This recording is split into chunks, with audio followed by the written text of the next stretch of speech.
Welcome to the Dan Expedition. I'm your host, Dan. Before we begin the next episode, I would like to once again sincerely apologize for any mispronunciations. Unfortunately, I haven't been able to find pronunciation guides on many Japanese words. And on top of that, I'm constantly fighting this Australian accent that just...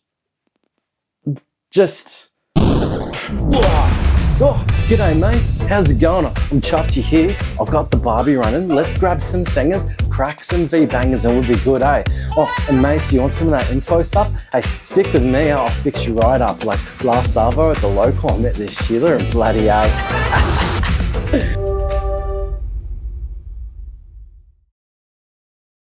My apologies. Now, for our starting segment, we're going to go back a few episodes ago. Do you remember this?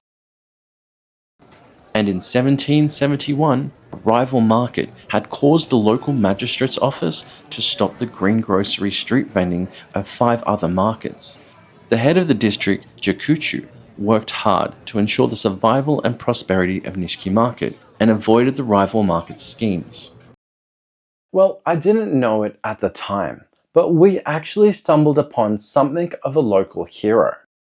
See, Itō Jakuchū was born right here in Nishiki Market on March 1st, 1716 into a family of greengrocers. He grew up surrounded by the sights, smells and textures of produce, and not only did he help sell it, he would one day turn it into art. From daikon radishes and lotus roots to peaches and pomegranates, Jakuchu transformed everyday fruits and vegetables into vivid, almost otherworldly paintings. His style was detailed, colourful, and unconventional, so much so that he was actually sometimes called a painter of fantasy. But more than that, his work reflects an intense curiosity, a zen-like focus, and a touch of what could be called playful rebellion. In 1739, when he was 23 years old, his father died and he was forced to take over the shop. However, it's said that he was so absorbed in his painting that he neglected the shop. In his late 30s, Jakuchu built a 2-story studio on the west bank of the Keimo River, which he called Shinenen-kan, or Villa of the Detached Heart, after a phrase from a poem by the ancient Chinese poet Tao Quan. Around this time, he also met and befriended Daiten Kenjo, a Rinzai monk who would later become the abbot of one of the 5 great Zen temples of Kyoto, the Shokoku-ji Temple. It's said that Daiten was the one who first conceived the name Jakuchu, taken from the Tao Te Ching, meaning like the void. He ran the family shop until his early 40s, then handed it off to his younger brother, so he could devote himself entirely to art and Buddhist study. From there, his creativity exploded. He painted animals that seemed to breathe, vegetables that glowed with inner life, birds arranged in elegant, almost geometric patterns. In 1970, art historian Nobuo Tsuji published a book titled Lineage of Eccentrics. It introduced a group of Edo period painters, including Itō Jakuchū, who broke from tradition, embraced individual expression, and rejected the artistic conventions of their time. But Tsuji's book wasn't just about style. It helped revolutionize how people viewed Japanese art. It shifted focus away from rigid formal schools toward the unstructured, expressive world of independent creators. In recent years, scholars and curators have even expanded the list, adding new names to what they now refer to as the lineage of eccentrics. Though, to clarify, it's not a formal art movement. It's more of a concept. In a society known for its structure, even in art, it has become a title of recognition for the creativity, diversity, and bold vision that define these rebellious Edo period painters. It's said his best-known masterpiece is The Colorful Realm of Living Beings, a series of 30 scrolls he worked on for nearly a decade to eventually donate to the Shokukuji Temple.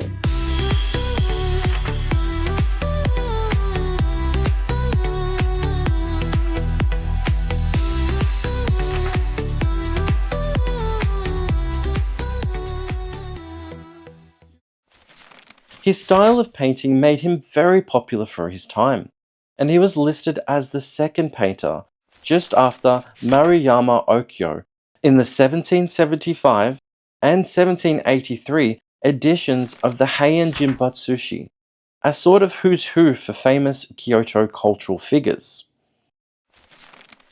In addition to personal commissions, Jakuchu was also requested to create screen paintings for various Buddhist temples and Shinto shrines across Japan. For example, the 50 murals he did for the Kodaiji Temple. While most artists both before and at the time, and even some after, might have chosen motifs like pine trees, bamboo, plum blossoms, or Mount Fuji, Jakuchu went for something more unexpected: grapevines and banana trees. But Jakuchu's legacy isn't just found in museums or scrolls. In the early 1770s, Nishiki Market ran into serious trouble. A rival market had begun undercutting local vendors, and by 1771, authorities had to step in, ordering a halt to street vending at 5 nearby markets. Nishiki was on the chopping block, and at that time, Jakuchu was serving as the head of the district. As such, he stepped away from his painting and took up the role of leader. In a series of events that would make any modern-day binge-worthy drama proud, he fought to protect his home. He negotiated with officials, challenged rulings, and ceaselessly worked behind the scenes to keep Nishiki's vendors in business. Thanks in large part to his efforts, Nishiki Market survived, while others didn't. It's said that some even refer to him as the Redeemer of Nishiki Market. A painter of birds and vegetables, a student of Zen, a guardian of a market. Not bad for a grocer's son.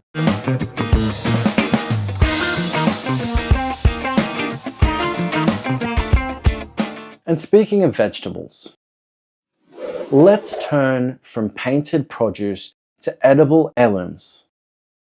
Nishiki Market isn't just a great place to sample street food. It's also one of the best places to discover something deeply rooted in Kyoto's agricultural heritage: Kyōyasai, or Kyoto heirloom vegetables.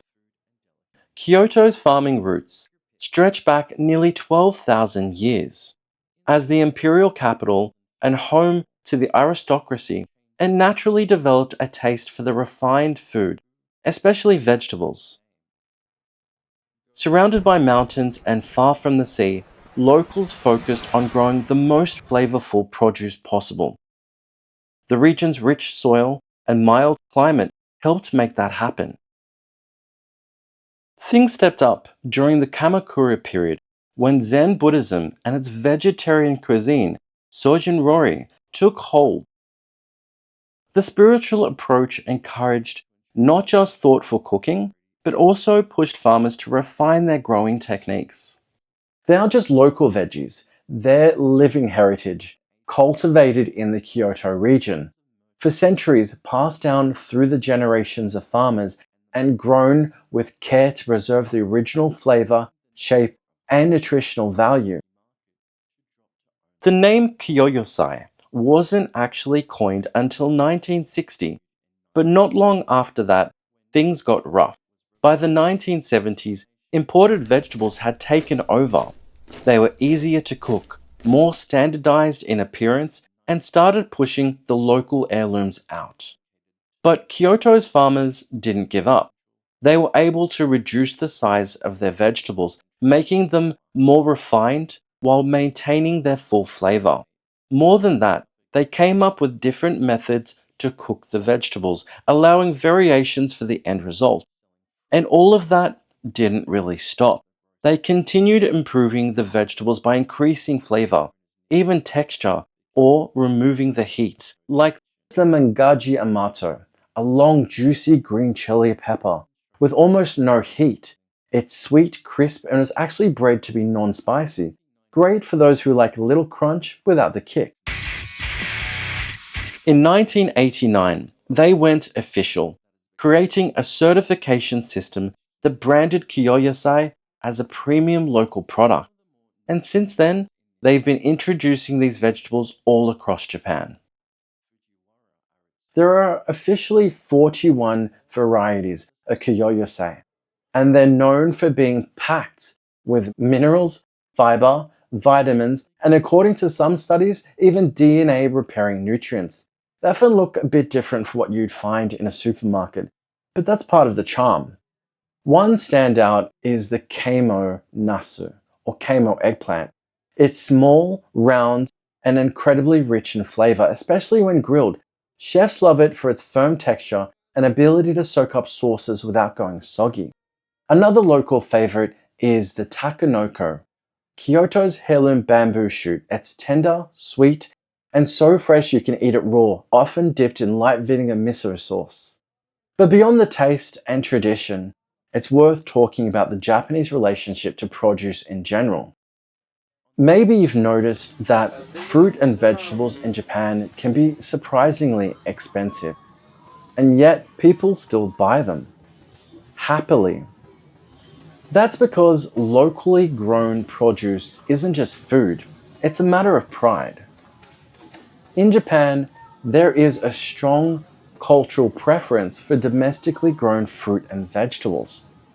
People believe Japanese grown produce is fresher, cleaner, tastier, and often healthier than imports.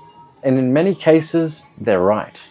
Farmers here focus on quality over quantity, often hand-tending their crops, selecting seeds carefully, and using regional soil and water to bring out unique flavors. This national pride is especially strong with regional heirlooms like Kyōyasai. They aren't just ingredients, they're expressions of place, climate, and time. So yes, it may cost a little more, but when you bite into that perfectly crisp cucumber or silky eggplant, maybe you'll understand why. These heirloom varieties have helped shape Kyoto's culinary identity, especially in kaiseki and Buddhist vegetarian cooking. And many stalls at Nishiki Market proudly display them, keeping that centuries-old connection between grower, market, and kitchen alive. So if you ever find yourself here in Kyoto, do your taste buds a favor. Try something from the past. You might just find that it's better than the present.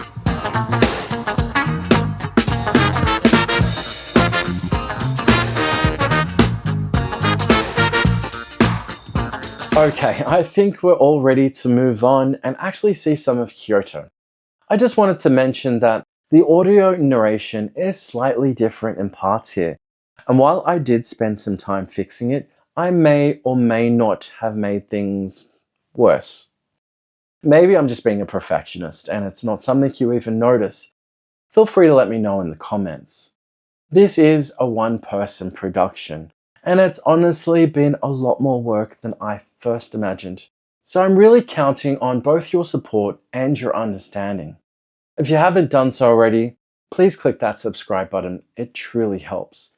Now, for a bit of a change of pace, we're heading to Yasaka Shrine, also known as Gion Shrine, a historic Shinto site located in the heart of Kyoto's Gion district. Founded all the way back in the year 1656, it's one of Japan's oldest and most important shrines, deeply woven into the religious, cultural, and social fabric of the city. Set right beside the scenic Maruyama Park, it serves as a lively center of tradition, ceremony, and community spirit. Let's take a closer look.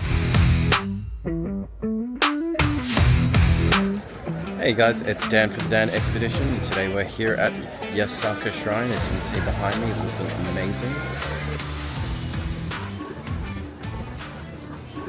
This is Yasaka Shrine's western entrance, the Nishiro-mon gate, and although it's not the main entrance, it's the most used as it stands at the end of the very busy Shijo-dori, dori meaning street.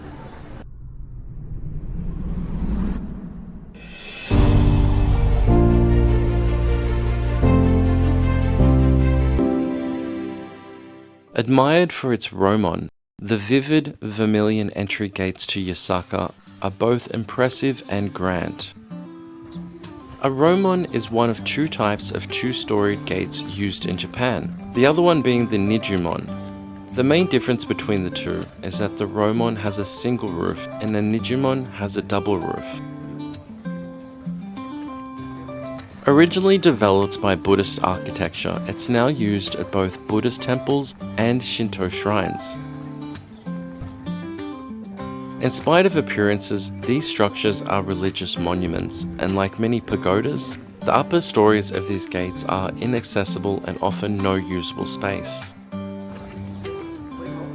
The lion dog statues at the side of the entrance are known as kamenu, and they ward off evil spirits.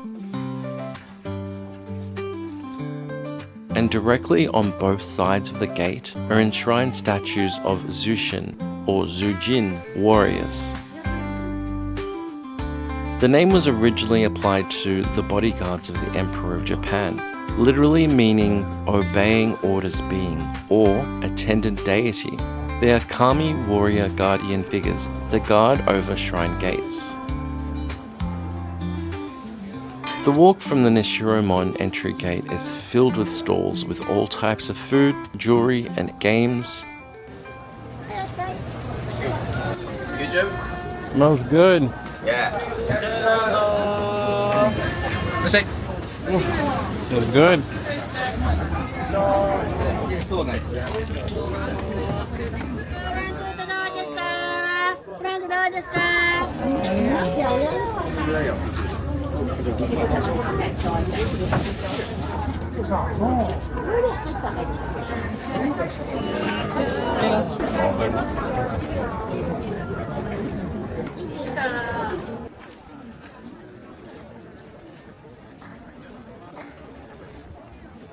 This is the Minamaru-mon, the South Tower Gate and main entry to Yasaka Shrine. It's a sight to behold, and perhaps the most impressive entry to anything I've ever seen.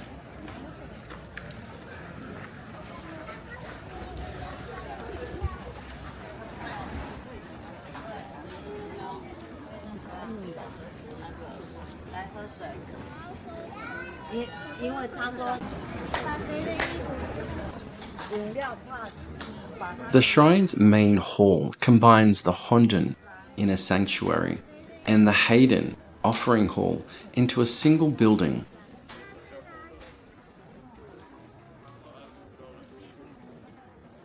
In front of it stands a dance stage with hundreds of lanterns that get lit in the evenings.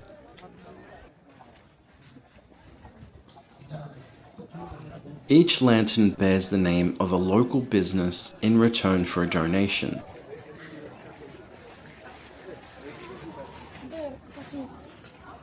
The shrine is dedicated to Susanoo no Mikoto, the Shinto god of storms and the sea, and his consort Kushinade Hime, and their 8 children who represent the gods of prosperity and protection.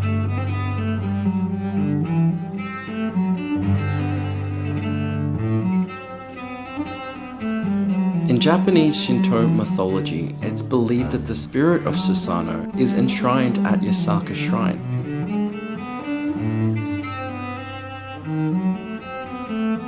And that he had the unusual power of combating plague and disease. Thus the shrine became a central hub for rituals to appease the deities associated with storms, disease, and misfortune.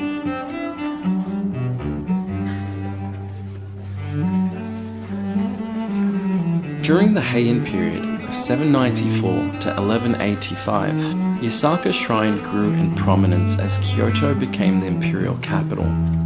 The aristocracy were known to visit the shrine often, seeking divine protection and blessings.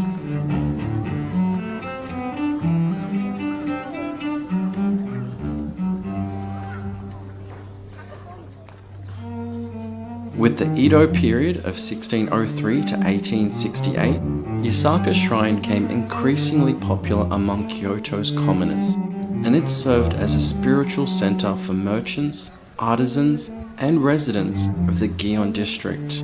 And the shrine's strong connection to Kyoto's cultural life was further solidified.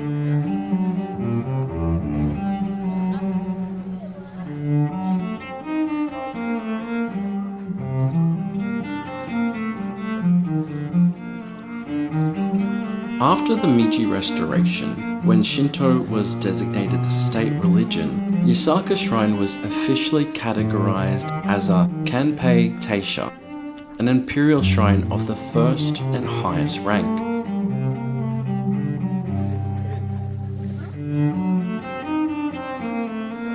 The shrine became a focal point for state-sponsored Shinto practices while maintaining its role as a community gathering place.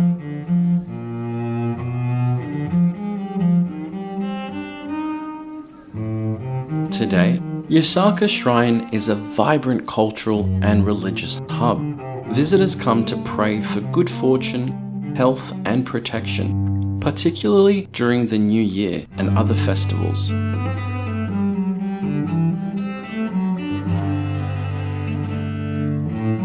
The shrine also plays a key role in Kyoto's seasonal rituals, such as the Setsuban Festival in February or the Gion Matsuri in July.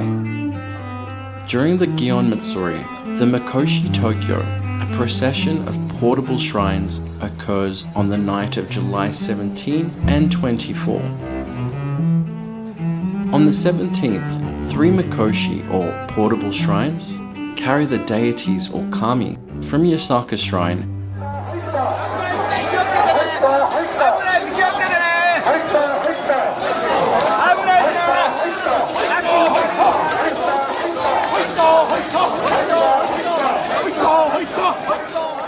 to the Otobishu in downtown Kyoto and return on the 24th.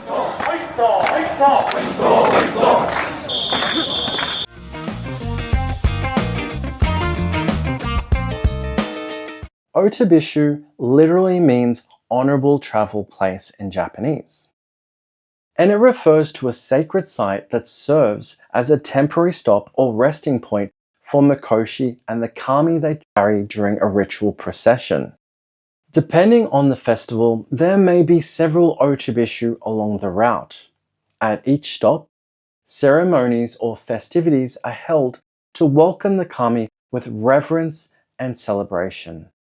But who or what are kami? Kami are sacred forces that are revered in the Shinto religion. They can be natural elements, deities, or the spirits of the venerated dead, such as great leaders, ancestors, or historical figures. These are people believed to have embodied divine virtues in life. Unlike in some religions, kami aren't strictly good or evil. They are seen as reflections of nature itself, capable of both kindness and mischief. They can possess and express both benevolent and malevolent characteristics, often depending on how they're treated. They are said to live in a hidden parallel realm, a separate yet corresponding existence that mirrors our own. And they are said to be manifestations of musubi, the interconnecting energy or spiritual force that binds and harmonizes all things.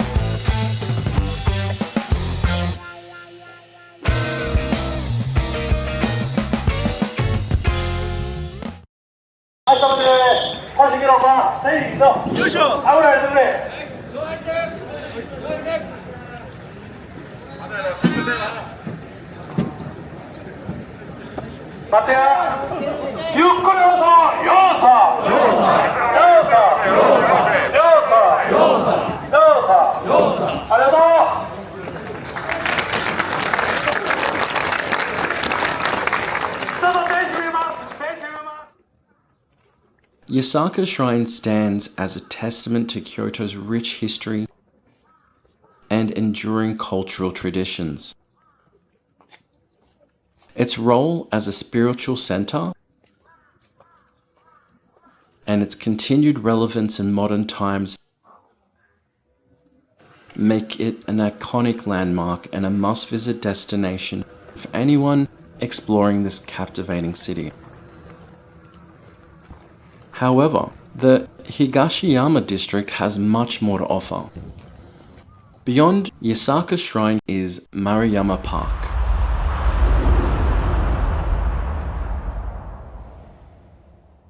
Established in 1886, it's said to be Kyoto City's oldest public park.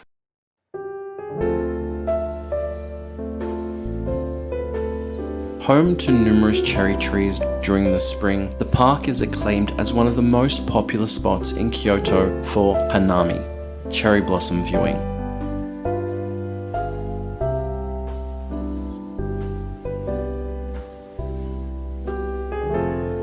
In March, the Higashiyama Hanatoro Festival has the park covered with thousands of lanterns, transforming the park into an almost magical, illuminated wonderland. But even disregarding festivals or cherry blossom season, with its tranquil walking paths, ponds, and plant life, Maruyama Park offers a serene escape from the hustle and bustle of Kyoto City.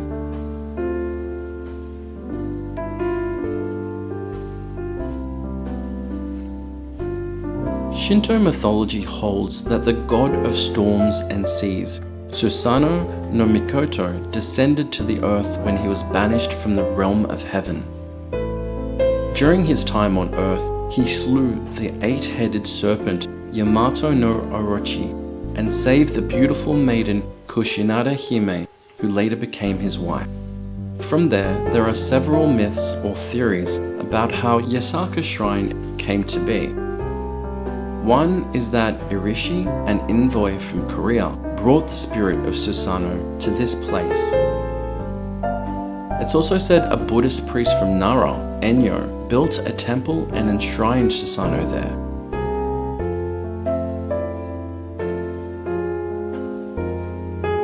Also, there's said to be a cave beneath the main hall that is inhabited by the Azure Dragon, pacifier of the east of Heian-kyo, Kyoto's previous name.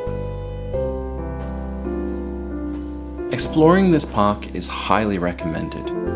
Its various paths will lead you to several other temples and shrines that directly abut the park and are well worth a visit.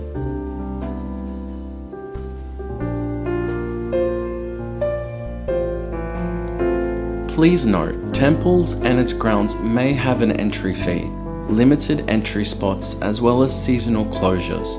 So if you want to see a particular temple, it is advised to check their official website before attending.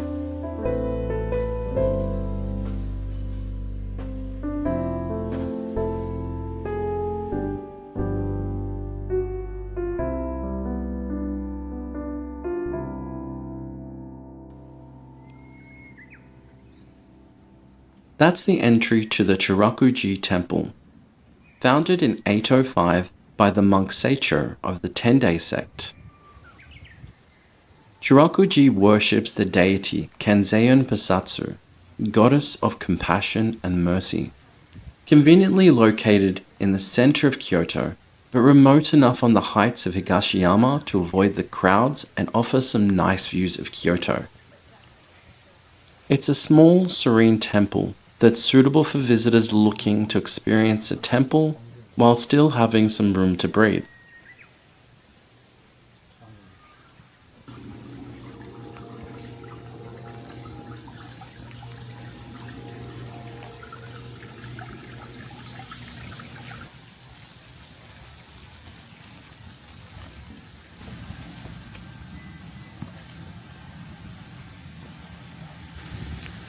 That's the Yoshimizu-benzaitennyo-do Temple. This lovely small temple is dedicated to Benzaiten, a goddess of mercy. The name Yoshimizu comes from the fact that a sacred spring of good water has been here since ancient times. It's said that the temple has a hidden Buddha statue with a door that opens once every 60 years during the year of the snake. Take care though, because there's also a legend that says if someone mistakenly opens the door before this time and sees the hidden Buddha, that person will lose their eyesight. Now, I didn't know this at the time, but in the northeast corner of the temple grounds, there is a stone Tohoto pagoda, dating back to the Kamakura period of 1185 to 1333. It's located behind the building and there's no signs, so it's little well known.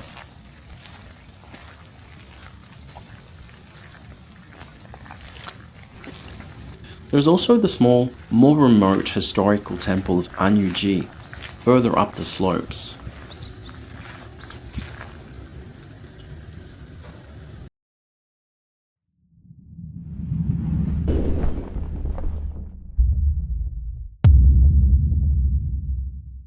This is the large and impressive Chion-in Temple. Built in the year 1234, it's the Japanese head temple of the Jōdo-shu.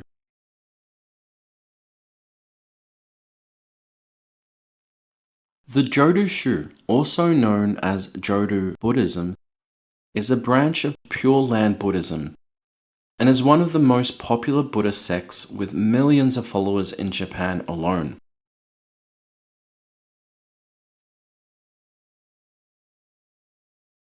Established in 1175 and derived from the teachings of the Japanese monk Honen, Chion-in is known as the site where Honen settled to disseminate his teachings and the chanting of Amitabha to attain salvation. It's also where he spent his final years and passed.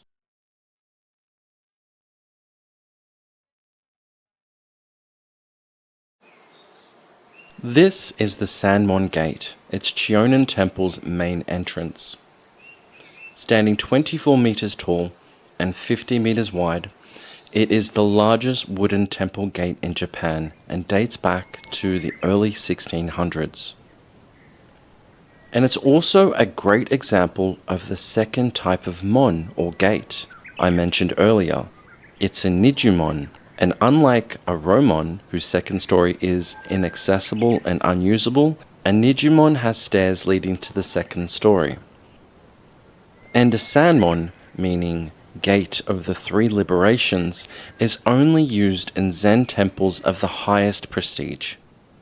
It's the most important mon of a Japanese Zen Buddhist temple, and of all the temple gate types, the Nijumon has the highest status.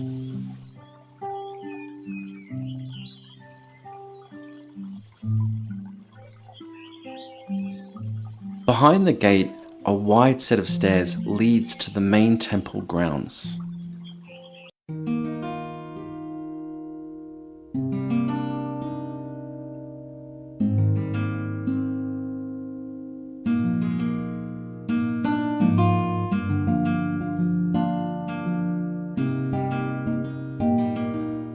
At the center is an open area with stone paths connecting the temple's main buildings.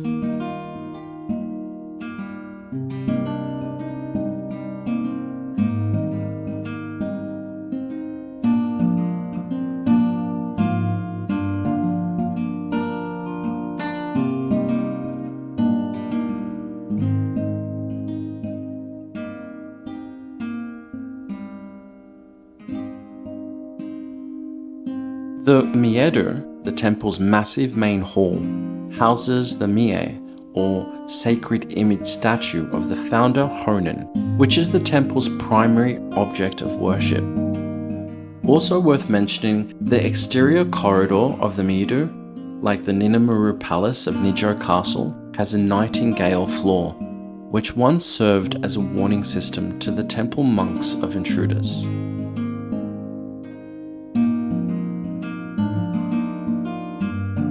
Nearby is the Amidado Hall. which houses a statue of Amida Buddha, the most important Buddha in the Jodo sect. Beyond the Miedo, there is a path that leads up the hillside to a number of small buildings. There is the mausoleum that contains the ashes of Honen, and the Seishido Hall, which is the oldest building on the temple grounds. Dating back to 1530, the Seishido was Honen's meditation chamber, where he propagated his teachings of the Nembutsu during his final days. In Pure Land Buddhism, Nembutsu refers to the practice of chanting or reciting the name of Amitabha Buddha as a way to achieve rebirth and attain enlightenment. It's often translated as mindfulness of Buddha.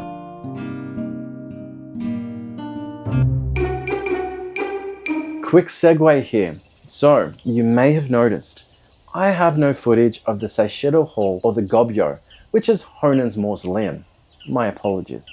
My only excuse is I didn't know about them at that time, and also, there are a lot of stairs. Like a lot. But while we're here, I do want to quickly mention a few things. Chion-in Temple has two beautiful gardens that you can buy tickets to visit. One is the Yuzenin Garden, redesigned in 1954 to commemorate the 300th birthday of Miyazaki Yuzen, the founder of the Yuzen dyeing style. You might remember him from the earlier episode, and it's right here if you haven't. Then there's the Hojo Garden, designed in the early 1600s by a monk named Gyokuen, who was said to have trained directly under the legendary garden master Kobori Enshu.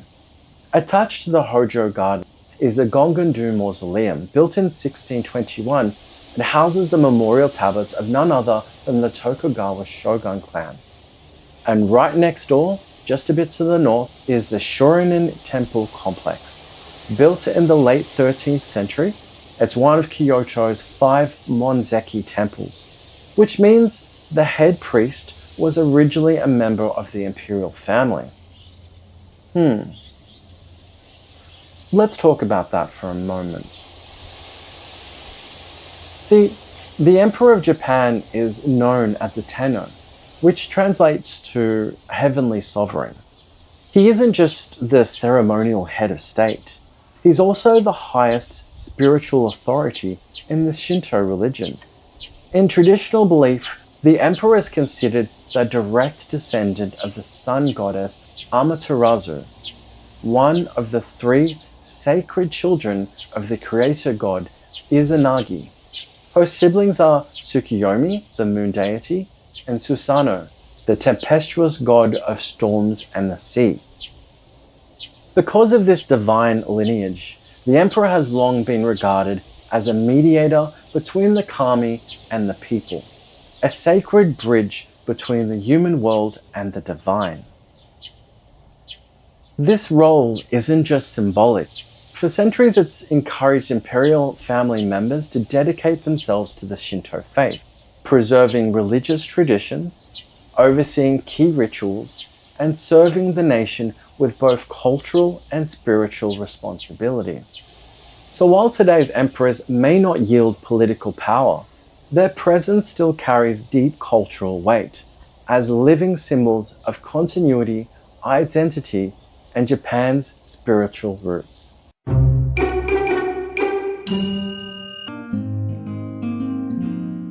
The priest Honen was initially a follower of the Tendai sect of Japanese Buddhism. During Honen's time, Buddhism was limited to monks and aristocrats.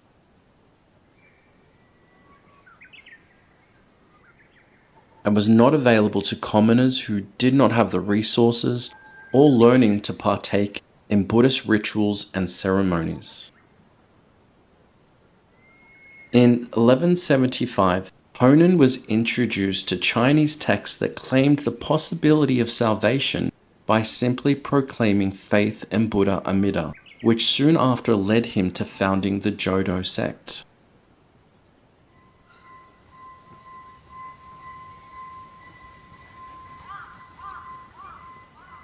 The Daishoro, or Grand Bell Tower, is just a little way from the main temple. Due to its location, it's often overlooked by visitors, which is a shame because at a height of 3.3 meters, it's actually the largest bell in Japan and comes weighing in at an impressive 74 tons. It was made in 1678 and is known as one of the 3 great bells of Japan. From the 17th to the 19th century, it was actually considered to be the largest bell in the world. This is a big bell. I'm kind of disappointed that I'm not hearing it in action. Probably will be deafening. The central premise of the new Jodo sect was that the Buddhist deity Amida had created a paradise that anyone could enter after death.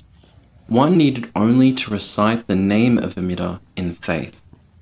Jodo literally means pure land and refers to Amida's paradise. The new sect gave common people the same opportunity for salvation as priests and aristocrats, and as such, it became very popular among the masses.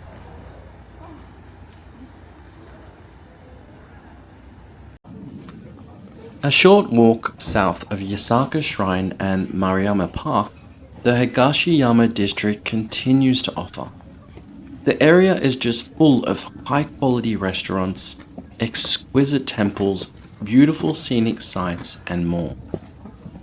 Now let me tell you a little bit about the temple that we're passing by now. Kodaiji Temple is part of the Rinzai sect of Zen Buddhism, established in 1606 in memory of Toyotomi Hideyoshi, known as the Second Great Unifier, powerful military leader who unified much of Japan. It was dedicated to him by Kita no Mandokuro, also known as Neni, the widow of Toyotomi Hideyoshi. She built the temple to pray for her husband's soul after his death in 1598. Kodaiji houses important cultural artifacts, including statues, paintings, and ceremonial items associated with Toyotomi and Neni. The mausoleum of Hideyoshi and Neni is a key site here, adorned with exquisite lacquer and mother-of-pearl inlay. The temple also has meticulously designed Zen gardens, which include both dry rock gardens and a strolling pond garden. At the back of the temple is a hidden, sculpted Japanese garden designed by artist and aristocrat Enshu Kobori. The temple grounds also features a historic tea house designed by the legendary tea master Sen no Rikyu, showcasing traditional Japanese tea culture and the principles of wabi-cha, which roughly translates as beautiful, simple tea. And on the return path from the temple, you can pass through a small bamboo grove which is meant to be especially wonderful at night, when the area is lit up in a beautiful visual experience of nature.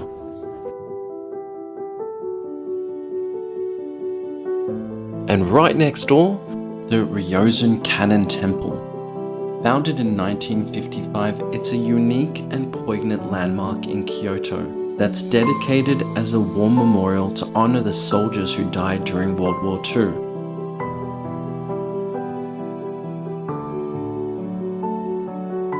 The Ryozen Kannon is dedicated to honoring all victims of the war, regardless of nationality.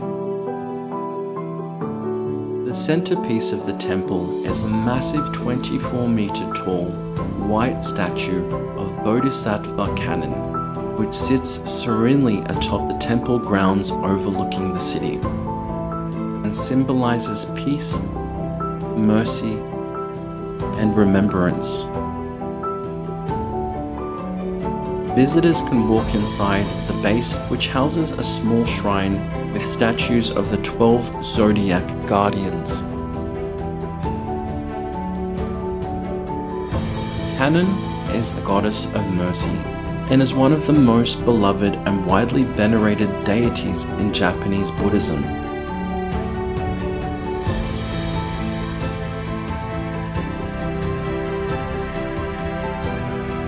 She is the Japanese manifestation of the Bodhisattva Avalokiteshvara, known for her boundless compassion and her unwavering commitment to relieving the suffering of all sentient beings.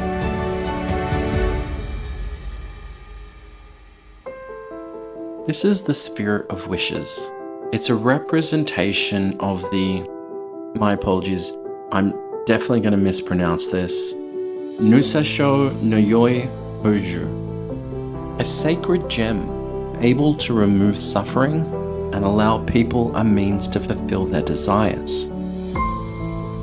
Two theories dispute the origin of this jewel. It's said it emerged from the head of Ryo, the Dragon King, or that it was made from 11 precious materials, including the ashes of Buddha, gold, silver, and various species of wood. It's said that this treasure of esoteric Buddhism was hidden during the Heian period from 794 to 1185 in a sacred place that corresponds today to here, the location of Ryozen Kannon.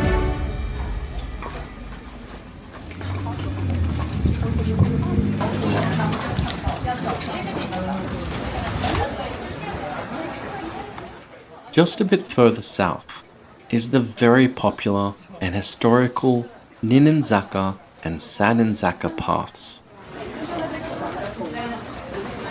Also dating back to the Heian period, the streets are known for their picturesque beauty with their quintessential Japanese Edo period aesthetic.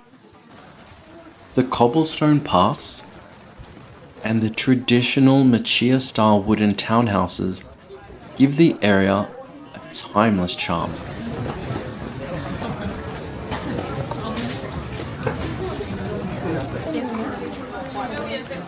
The streets are lined with quaint Japanese tea houses, cafes, and shops selling Kyoto specialties such as handmade crafts, yatsuhashi, a traditional sweet, ceramics, pickled food, and souvenirs, to name a few.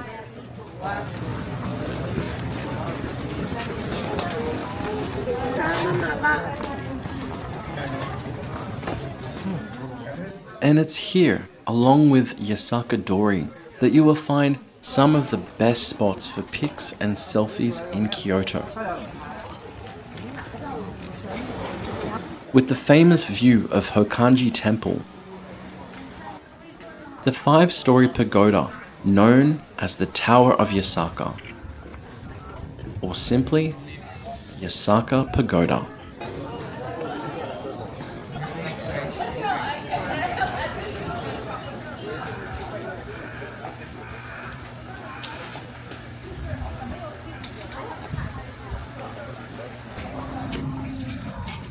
These streets lead to several of Kyoto's most famous landmarks, such as what I've already covered in this segment,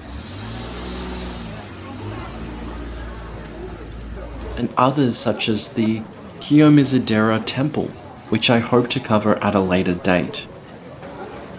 Really, there is so much to see in this area. Saying that, I do recommend visiting in the early morning or late afternoon to avoid those peak hour crowds and enjoy a semi-quieter atmosphere. Walking along these streets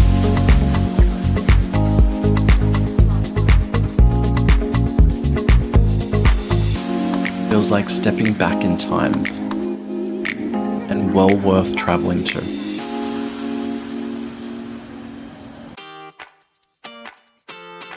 And that brings us to the end of this expedition. From painted vegetables and market legends to sacred shrines and spiritual emperors, Kyoto really does have a way of blending the everyday with the extraordinary. If you've made it this far in the series, thank you. Every comment, every like, and every share really helps keep it all going. And we've got plenty more places to explore, stories to tell, and hopefully less audio issues. But no promises. This is Dan from the Dan Expedition. Take care, travel well, and I'll see you next time. Bye now.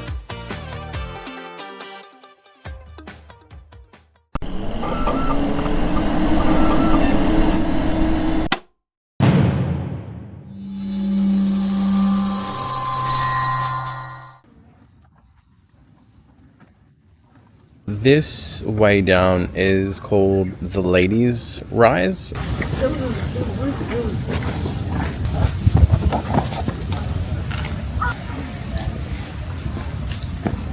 I believe, and the very steep one over there is the Male's Rise. A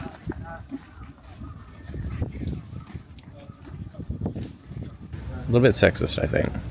I'm definitely okay with embracing my femininity in this regard, especially while it's raining. Saw some kids running up there, sprinting. Yeah, maybe up, but definitely not down. If there's one thing the Japanese know how to do, and there's a lot, but there's another thing, it's vending machines. Check this out.